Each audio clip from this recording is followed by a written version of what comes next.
Assalomu alaykum. Bugun sizlar bilan juda ham mazali qisir somsa tayyorlaymiz. Ishni har doimgidek xamir tayyorlashdan boshlaymiz. Suvga tuz, tuxum solib aralashtirib, tog'orachamizga solib unimizni elakdan o'tkazib sovolamiz. O'rta yumshoqlikda xamir tayyorlaymiz.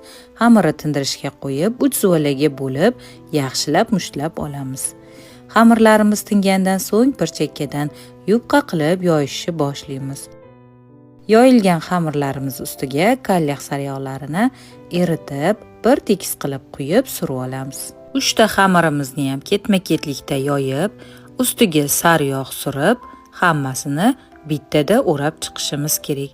Sariyog' surilgan somsa xamiri juda ham mazali chiqadi. 3 ta xamirni ham yog'lab bo'lganimizdan keyin birgalikda o'raymiz. Xuddi shu shaklda o'rab qo'yib, muzxonaga 1 soatga jo'natamiz. Ungacha qiymani tayyorlaymiz. To'g'ralgan piyoz ustiga to'g'ralgan go'sht, zira, qora murch hamda tuz solib, yaxshilab bir xil bo'lgunicha aralashtirib olamiz. Xamirni xolodilnikdan olamiz hamda bo'laklarga bo'lib, chetlarini yupqa qilib yoyib olamiz.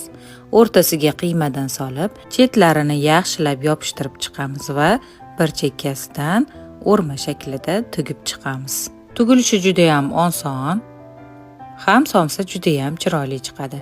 Listga somsalarni terib, ustiga tuxum sarig'iga ozgina sut qo'shib surib chiqamiz va qizigan duxovkaga jo'natamiz. Ko'rinishi ham, mazasi ham juda ham chiroyli chiqadigan somsa tayyor. Albatta sizlar ham xuddi shu usulda tayyorlab ko'ringlar. Qavatlari qat-qat bo'lib turadigan kumur somsamiz tayyor. Yoqimli ishtaha.